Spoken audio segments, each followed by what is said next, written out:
so much for joining us today at the Empowerment Zone. My name is Lydia Zijdel Foundation. I am the founder of SheFighter, and I'm your host for today. The Empowerment Zone focuses on highlighting the achievements of voices of women, entrepreneurs, feminists, martial artists all over the world to share their knowledge and expertise with everybody. Today, my guest is an extraordinary soul, and I mean it. She's just amazing. She's so special. She's high-ranked wheelchair martial arts woman, third Dan Karate, third Dan Aikido. In case you know the ranking after the black belt, it becomes like first Dan, second Dan, and so on. Self-defense and martial arts instructor, sport and physical activity trainer, and patronage of Lydia Zijdel Foundation. She's an international consultant and trainer on disability, gender, and sport, and she's way more than that. I mean, I can speak till tomorrow about her introduction, but we will hear it from her in a second. So please help me welcome, all the way from Holland, Lydia Zijdel. Like a virtual clap. So Lydia, thank you so much for being here today. It's just the microphone, an honor. I don't hear you. Oh, we have a technical problem, I guess. Yeah, no, I hear you. Yeah, Go okay, ahead. Great. So Lydia, tell us your story. How did you get into martial arts? How did you start at your beginnings? Okay, well, I got a car accident in 1982, and before that I had been in sports, but not in martial arts per se. And when I was in the rehabilitation center, because I'm a paraplegic, there I got a book from somebody, and in that book, it was a book about martial arts. And of course, I knew about judo and all those martial arts, but not precisely. And in the book, there was a story from the founder of Aikido and O-sensei, and he wrote, well, for Aikido, you don't need physical strength or muscle strength, but you need mental strength, inner strength. So here I was lying on my back or on my tummy and reading this book, and then I thought, okay, half of my body doesn't function anymore, but the other half does, and I know I have inner strength, so why shan't I join Aikido? So from the rehab center, I started phoning. That was before internet, huh? It was in 1983 beginning. So I started phoning at some schools in Amsterdam, and one said, well, you're out of your mind. That's not possible from a wheelchair. And the other had other excuses. And then there was this one guy who said, well, I've never done it. I've never taught somebody, but it looks great. Why don't you come tomorrow? So I said, well, can I have one more week? Because I was still in that rehab center. So actually I walked out and signed for no longer treatment in the center. And I started to train with Eric Lau Sensei. And it might change my world. It changed my world, and it changed, yeah, I think that was a bigger rehabilitation and learning my body in a new concept than it would have done staying in that center. So that's how I started. I mean, Lydia, that's fantastic. If you notice, like our generation and even the younger generation, they get really traumatized from everything. I mean, they cannot even handle small problems in their lives, and you handled a big major problem in your life to adapt and become someone else. We want to know, how did you overcome the news of the car accident? And I'm talking mentally. How did you really overcome it mentally? And how did you adapt after that? That's a good question. You know, to be honest, I was 32, so I wasn't very young. There's a big difference, I always say, when you're 16 and then become get an accident and become paraplegic or quadriplegic. So what I did, I said to myself, okay, you have two choices. Either you stop with everything, but then you have to find a way to stop your life, which is a bit difficult, to be honest, to make a choice on how to do it, or you continue to live. I don't like to survive. I'm not a survivor, I'm a liver. So, you know, I want to live life in the utmost. So I just decided, okay, I live. And I actually, I never look back. There is for me no time before or after the accident. I don't even know how I looked when I walked. I just, I once heard somebody say, you know, if you are in a car and you look in your back mirror, you know, that's very small mirror, but your front window in the car is much bigger. So always look front. Yeah. And that's also what I, you know, in this COVID times, I feel the same. You know, of course we can look back, but I hope that when we look through the window and one day we look to the future, that we will live in a different, in a new world, maybe not as we want it now, but, you know, idealistic, but at least it will never be the same as it was. But take the advantage, take the strength, take the positive energy to do that. You know, I always tell people life is like a journey driving a car. So you can peek and look at people in the back in your past, but do not keep staring at the mirror to your past, because you're going to crash. You're going to have an accident. Absolutely. And that's exactly what you're saying. You have to look, you have to keep moving forward. And there's like people will come in and out all the time during that journey. And it's okay to let them out. And you're going to have like your car will get damaged at some point.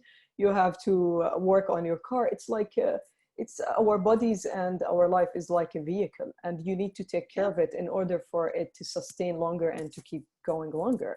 And you have to keep exactly as you said, like just looking at the journey, keep going forward, and just, this is life, I mean. So tell us, I mean, there's many kind of martial arts. And when I was even in South Korea, there's like a martial arts museum. They actually spot different kind of martial arts all over the world. But tell us more about Aikido. How does Aikido works? If somebody here wants to join or start in Aikido, I mean, what tips you want to give them in order, to start? Well, first of all, I think whatever you start, whatever sport or whatever martial arts you start, if you do it because it comes from your heart. Do it with your heart. You know, physically, you might not have all the abilities for any art or for certain arts. It doesn't matter. I think the difference from Aikido and all the other martial arts is we don't have competition. So there is no such a thing as combat or competitions. The only competition you have is with yourself, because we are competitive persons. You know, that's part of who we are. And but making the competition with yourself means that you have to look every time again when you come to a threshold of physical things or mental things, that you learn to overcome that and to shift it every time a little bit further. That's actually what we do. It looks a little bit like judo, but it's more elegant, I would say. You know, it's more flowing. It's more, you also see in the karate styles differences where you see Shotokan, which is very linear. And whereas my karate style, Shurei-ryu or Shorin-ryu, is much more a round style. So actually what we do in Aikido, the attacker comes and you can confront with the stop, or you can let her or him come and diverse the movement. So it's in Tai Chi, you see also a little bit, you know, you go out and in. It's like the waves of the ocean. So it's not, you can't stop the waves of the ocean. So, you know, you can try with your hand, but it wouldn't work. So that's also how we do Aikido. It's a way of living. And how did Aikido really help you grow mentally as a person? Because you said it's a competition with yourself. You're growing and you're evolving all the time. And I want to know more about how does it really help the mind and help you to grow yourself? Yeah, I think every sport has that in it. You know, you have to overcome, when you're a top athlete, you have to overcome your own limitations. You have to overcome your own borders, because otherwise you can't do what you're doing. But that's I think for Aikido, because it doesn't require you to combat with with your opponent through regulations with a judge and everything. You have to do that yourself. It has to come from your inner self. Now, in the beginning, of course, because I started in Aikido and a year later also karate, I had the combination where on the one hand with the karate, I could, really, yes, here I am. And Aikido, I could just, relax, take in. So the combination was very good for me. But now in the later years, maybe also because I'm getting older, I feel that Aikido, is much more an inner reflection. It's every time, go with the flow and like, the past days, we were very much thinking, do we do our project in Belgium or not? And then I see that, okay, going every time we go again by the flow and not resisting in myself, that works.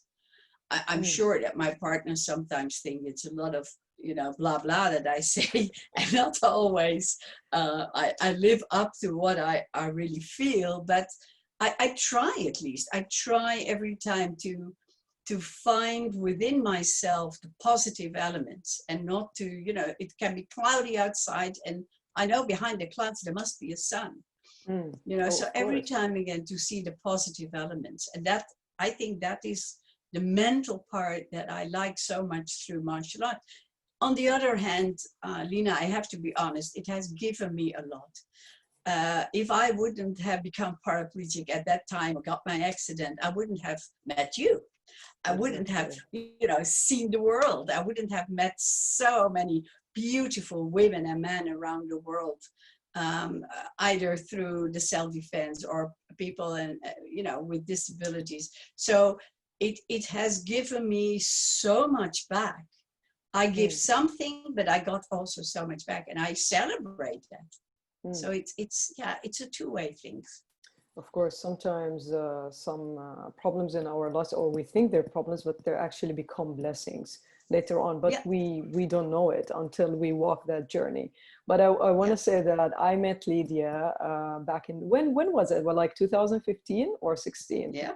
When we did. I don't know. I can't remember. Yeah, something like a long time ago. We had this seminar with women with disabilities. It was intense 2 days. And I invited Lydia. I said, Lydia, you have to come all the way to Jordan and help me, because I have really no experience dealing with different disabilities. And once, like Lydia also told me, once you invite one kind of disability, everybody would come. Like autism, blind, deaf. We had like different disabilities in the rooms that we had to add more volunteers to help us during those 2 days. And we booked a hotel and we had all these women coming. And it's the first time they never believed they can defend themselves. And they get harassed, like we talked about it a lot. Some even women cried when they shared stories, how people use them because they're on a wheelchair, and even the different groups of women, of like of blind and deaf and even autism, how we can get them to defend and build self-confidence in themselves.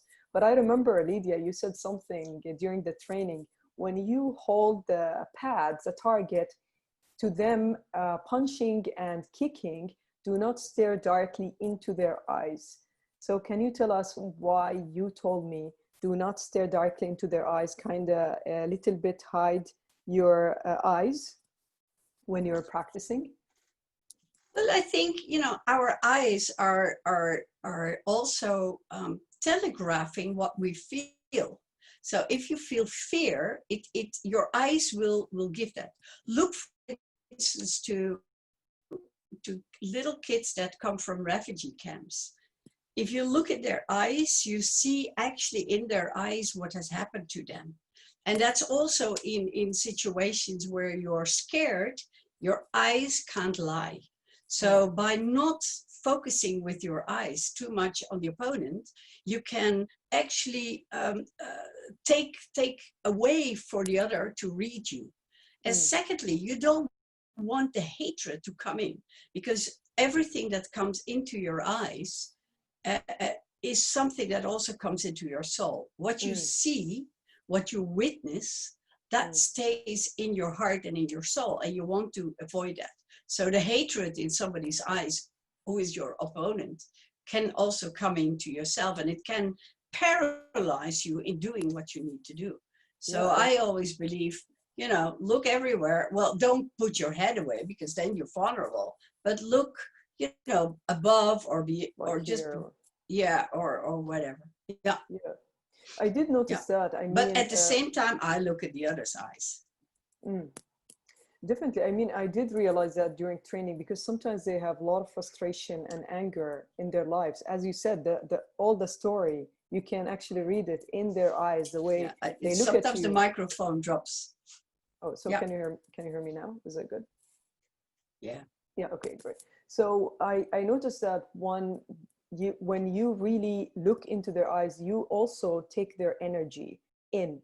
So sometimes you feel heavy after the training, and this is not healthy for you. You're going to get everything. That's why they're going to feel better. And then you're going to feel heavy, you know, sucking all the energy in through your eyes. Yeah. So that's why I've been following that advice you gave me. Just maybe I would look here, I would look a little bit away, but never into their eyes. I mean, looking into people's eyes, if you notice, even like in small things like having an interview, or if you want someone to even fall in love with you, like look into their eyes directly, and you can even like charm them, or but that's totally true. I've been following that advice in training. I mean, it helped me a lot. So Lydia, tell us more about the Lydia Zijdel Foundation and your work with people with disabilities all over the world. Yeah, the Lydia Zijdel Foundation was actually founded by colleagues of mine. I don't know how long ago, but I think about 7-8 years ago, I decided to, you know, become less active. Now, if I look back, that hasn't happened. And my colleague said, because for 30, nearly 40 years, I've put so much energy and thought and writing and programming into teaching women and men and girls and boys with disabilities, always separate. And so they wanted to start a foundation so that all my work, all my material, all my thoughts would be captured for afterwards, for later.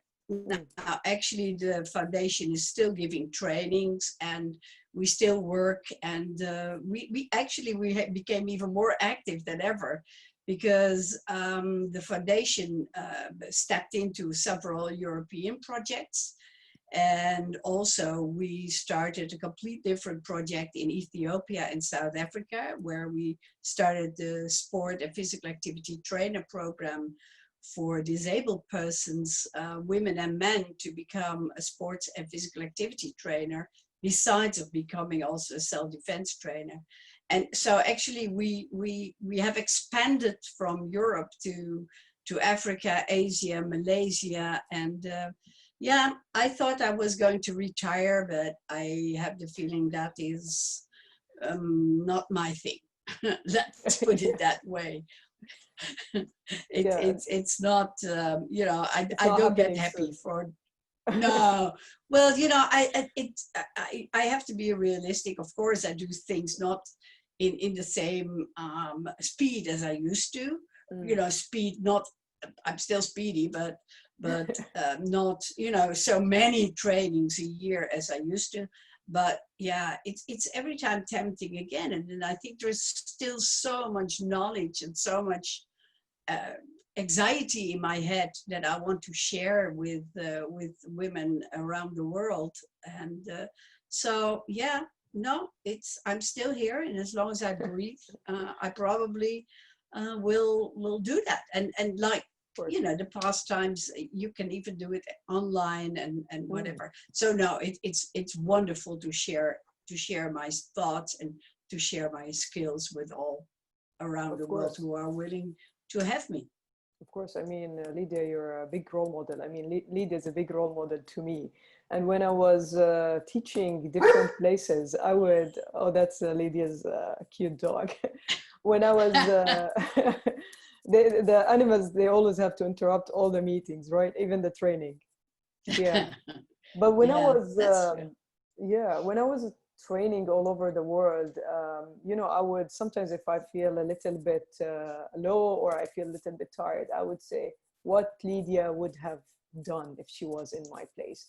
And the answer would be just keep going. So, so I always And look out most for of the times you told me that when you had that, there came an app from me. You said that at some stages, somehow there is a connection that I sent in the right Oh moments an yeah, app. yeah, yeah, that's true. Like you text or you tell me WhatsApp. how's it going.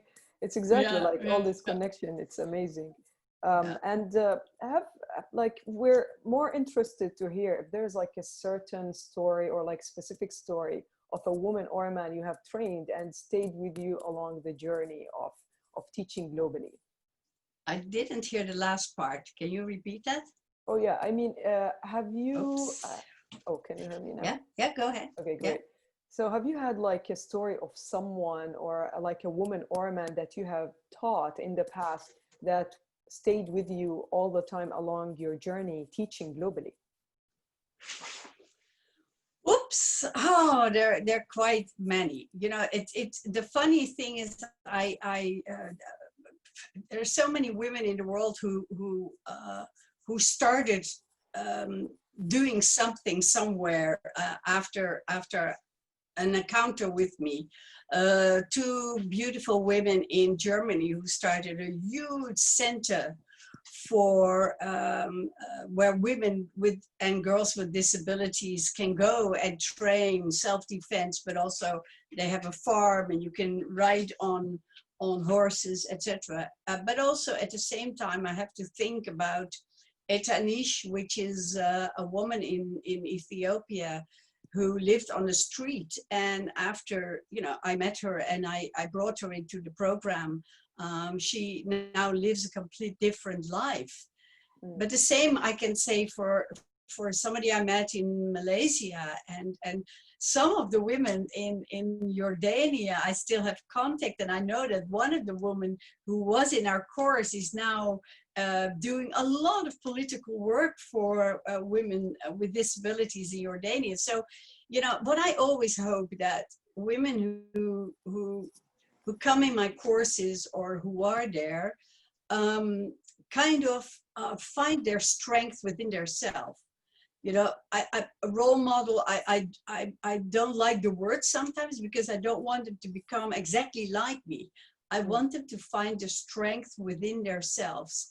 And because everybody has that. And I think when you know that strength, then yeah, you can use the tools that maybe, you know, I presented, but that you knew already. And from there you can make a step.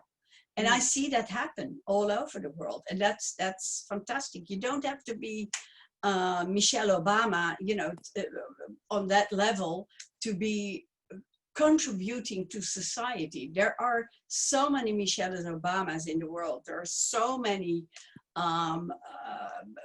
Indira Gandhis. There are so many wonderful, wonderful, but always look to that, what you have in your heart and in yourself, and make that little, you know, it's like a stone in a river. Don't expect a tsunami of one little stone, but expect a ripple that can change something. And if I can throw a stone here and there and make that ripple for women, that is, I'm happy. You know, it makes me happy. That's amazing. I mean, definitely inspiring. I mean, you inspire others to discover their own strengths and powers.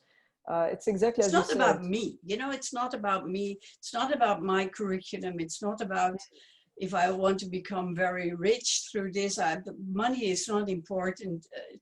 I can only wear one pair of shoes. I don't wear them out, although I have many. I'm not Imelda Marcus, but, you know, I'm, according to my partner, I'm close to that. But, you know, it's not about those things in life. It is about the happiness.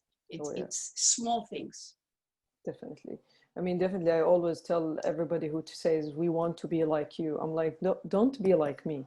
Discover Yeah. something in yourself that you can add or you can contribute to this world, and just keep doing it and commit to that kind of service, because we are here on this planet to serve, and we are here to provide our knowledge. I mean, I always believe if you are taught, you have to teach your knowledge. You cannot keep it in. You have to let it all out before you leave that planet.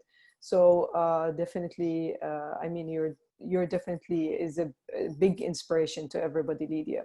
But with this year, I mean, it's probably, you know, shifted and changed everything for you. I mean, teaching martial arts online, I mean, and I did it, it's not kind of the same. I mean, how did you adapt with COVID-19 and what happened this year?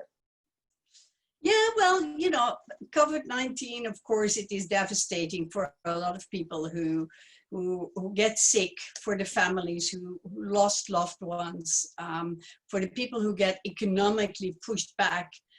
But I also think that there is a reason. There is a reason why this is happening. Maybe our world is becoming so selfish, and we're expanding too much. I mean, also because I've lived in Africa for quite some years and traveled a lot through areas where poverty is more at stake than in the countries where I come here in Europe or even in Americas, although you see there also the differences, of course.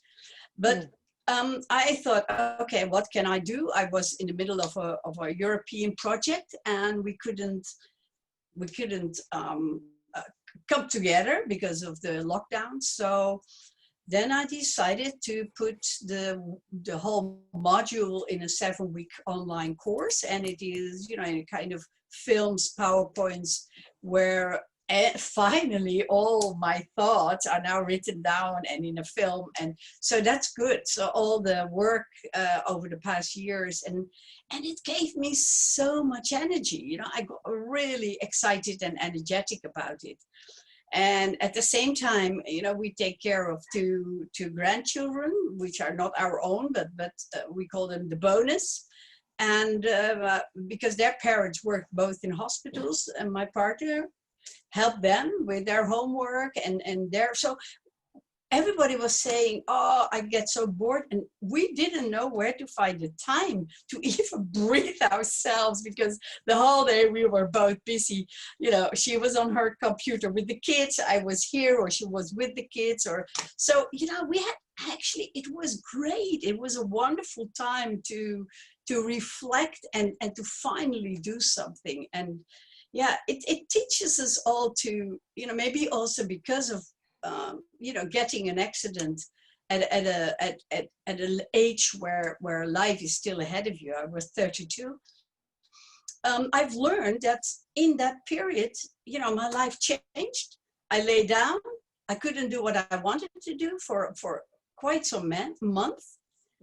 And after that, I knew my life would be different. So maybe that also helped me to overcome this and to start finding new ways. So all the creative people that I met, like my Tai Chi teacher from Spain who gives online lessons, I went to teach online Aikido and you know, become creative.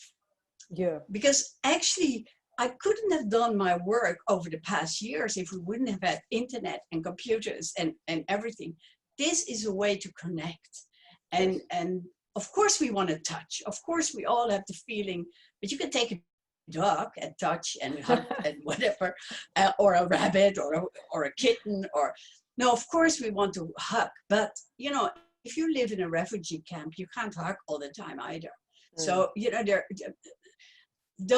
we shouldn't say, okay, my situation is the worst. No, there are worse situations. So I think, you know, if you look at the moment, what's happening in Greece on the islands with all the refugees who come there. If you look to, for instance, in the United States, but even in Canada, where people who are homeless, living on the street with all the risk there is, then I think I'm blessed.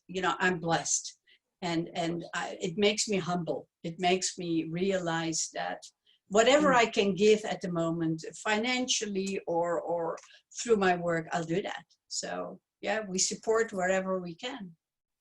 Yeah, that's great. Tell us more about, I mean, most people listening to the talk are, can you hear me again? Am I back? Lydia. Okay, great. Tell us more about your online, if they want to be certified in teaching disabilities. To see it, that's what you say?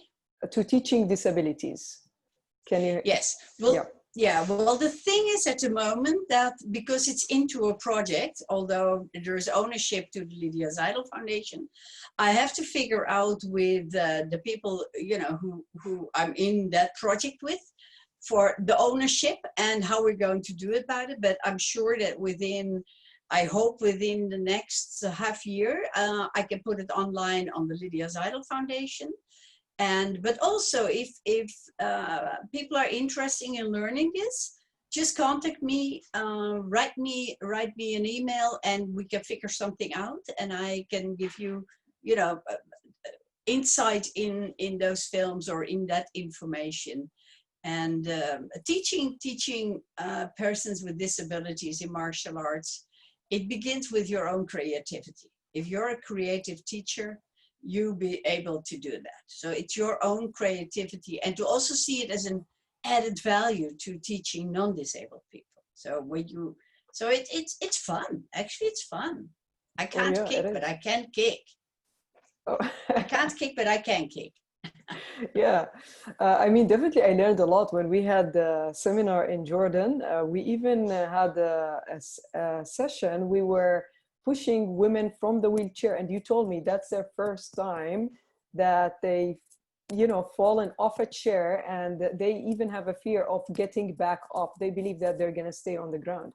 I mean, all this fear inside of them built in. I mean, definitely it's just a huge knowledge. I think everybody needs to know how to just be with people with disabilities and try to understand them. Even you don't really have to have a degree in college. I mean, of course it will add to your knowledge, but at the same time you can just be around them and try to understand like their fears, their anxieties, and try to overcome it. Because we noticed also in Jordan, you told me about even the sizes of the wheelchair, that they are not aware of that. They are so smaller than the size of the chair, so their body kind of bent, and they have like backbone problems just because they're not having the best wheelchairs to sit at. So the internet connection is sometimes falling. No problem. I think you know that it's like when you go swimming for the first time and you're an adult and you have never swum, you think you're going to drown. Well, you won't. You know, if you have floating things, you won't drown. So and I think when you, especially in Western societies, when you're brought up with a disability in a very protective environment, it is even more difficult. I see, for instance, the creativity of people in Africa who live in rural areas or in poverty. They are much more creative with their disabilities than most people are in luxury capacities. So it is, you know, of course there's a difference. If you're 75 and then you become paraplegic, that's a completely different life. The adaptation mentally and physically is different than when you're 30. And it's also different from when you are a girl or a boy before your sexual development, so 15, 16, because that changed in a different way. So it depends when you get a disability, but find the right peers to support you in overcoming it. You know, and don't look back. Don't look back. That's I used to be able to do that. Yeah, sometimes people, you know, say, how was it when you walked? I said, I have no idea. Sometimes they ask my partner, can she walk? And then my partner says, I've never seen it. And that's true, because she learned, you know, she met me when I was already in a wheelchair. So it's we don't know. Yeah, that's amazing. And also people adapt really fast, which is a human nature. And that's really important. Lydia, why do you think people stop following their dreams, or, you know, chasing their dreams or following their goals? Why people stop doing that? Well, I think, first of all, sometimes dreams are not realistic. You know, if I would, for instance, if I would have chosen to go in Taekwondo, that would not have been a realistic dream. Yeah. If you're paralyzed, then Taekwondo would not have been realistic. Although I enjoy training together with Taekwondo people, I must say. But so sometimes we have dreams that are, you know, we all want to win the lottery. Now, how many people do really win the lottery? So the dream, it should be realistic dreams. And sometimes you have to cut your dreams into, you know, in small steps. Like if you want to climb a staircase, you can't go, and it's 12 steps up. You can't go from step 1 straight to step 12. So, you know, like a Buddhist saying, you have to enjoy every step, but also look around you on every step. And don't only go for the top. You know, not everybody gets it to the Himalaya top. But if you don't enjoy the way to that, so make your dreams realistic. That's one thing, and at the same, that's why it's dreams. And I think put your goals into steps. You know, okay, now it's also to do with planning. I'm a very good planner. That's sometimes it's my help, but it's also my pitfall. So always plan what is realistic. Yeah. And if things are scary for you, you have to make the steps even smaller, because you can't, you know, big steps if it's something that's difficult. You can't learn a kata in one day. Yeah, it's practice. You're not and on also... internet. It's practice, it's believing, it is, you know, it's falling and stepping up again, falling and stepping up. I see that at the moment myself, because of my long time in a wheelchair and age. I'm getting more and more big, severe shoulder problems. And of course I can say, okay, I'm going to stop, but no, I'm going to find ways to stay and do my dreams. So I'm you know, adapting in my daily life certain things so that I can enjoy doing my martial arts. So it's adapting, and my dream is still there. Of course, the dream is not, my dream dies when I die. No, the dream keep actually expanding to other people, and they have probably. I believe that the dreams sometimes that's why you cannot like limit yourself with a dream. You might even achieve something bigger than yourself, and even the dream that you have in mind. So always like enjoy the moment, practice, give, you know, like live day by day and give it your best, and don't worry a lot about the future, because you're heading there somehow, but like you don't want to rush, like we're not in a race or something. Just enjoy. Well, that's also happening now. I mean, we can't control the future. We want to, because I think people want to control everything in life. We always want, everything has to be made, everything we have to be able to control, everything that we can't. And now we're put back with our nose on the fact that we just can't. We're human. Of course. Yeah, I mean... only Trump can. Sorry for that. Oh yeah, especially now there is election coming in November. I feel really, I don't know if Melanie, you're gonna vote. You have to vote, I think. Well, I haven't decided yet, but I'll vote. You will vote, definitely, for sure. But what's Lydia, what's your, I have like a best time in the day, and what's your best time during the day? What's your favorite time of the day, like starting the day and ending the day? Early morning. I'm a real early bird. So I love to see the sun come up. Even if the sun is not there, I love to, you know, like this morning also at 6 o'clock, I'm awake, and I'm very productive in those early hours. And then, you know, my Tai Chi class begins, and I do my Tai Chi exercises, and it's wonderful, you know. But it's so nice because my partner is opposite, is more evening. I'm not a night person at all. So after 10 o'clock, kind of my energy is gone. But before that, yeah, it's so beautiful early in the morning. I live very beautifully, I must say, although in the city, but in a very nice park and with a lake in front of me. I see that on my left side now. And yeah, that's wonderful. So early morning is my day, is my time. And then I get all the energy, you know, that I need. So it's yeah. Just amazing. Yeah, I get very, very warm with that. Yeah. And how people can find you and contact you? You're mostly on Facebook, more active than Instagram, I guess. Yeah, I'm not so much into Instagram because I don't have the time. I'm already happy that I manage the Facebook and the chat and the WhatsApp and the you know, and also I want to share my time behind the computer and behind all these things and do really physical work, and I love to read and walk with my dog. So yeah, you can reach me easily through Facebook. You can also mail me. I'm really, you know, because I love also to chat in that way. So if you check on the Lydia Zijdel Foundation, you'll find some of my credentials. And what I can do is in the chat, when we stop this, I can put my email address in. And I did. You have that. Yeah. Yeah, so I added your email address. You can contact Lydia on her email address. And there's the Facebook. I added it. Please Facebook go chat. Yeah. And follow Lydia. I do have Instagram, but I don't use it. Yeah, I have Instagram, but I don't use it too much. Oh, and I hate TikTok.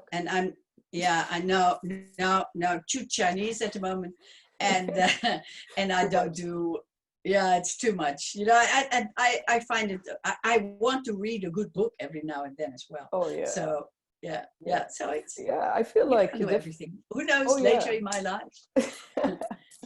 Yeah, I mean, I feel like time really passed by really fast during the day, and you need to really spend like at least an hour in the morning and an hour before bed just by yourself. You know, like before bed, for example, I like to stretch, meditate, and read a book, and even I'm practicing writing with my left hand stories. So it's just I'm trying to spend because we spend most of our life in front of a screen, and of course I don't open the TV. I just want to learn new things almost every day and challenge myself. I mean, writing in my left hand would be a big challenge. I still have like problems with it's like going back into school, and you know the teacher tells you, you know, write down this sentence.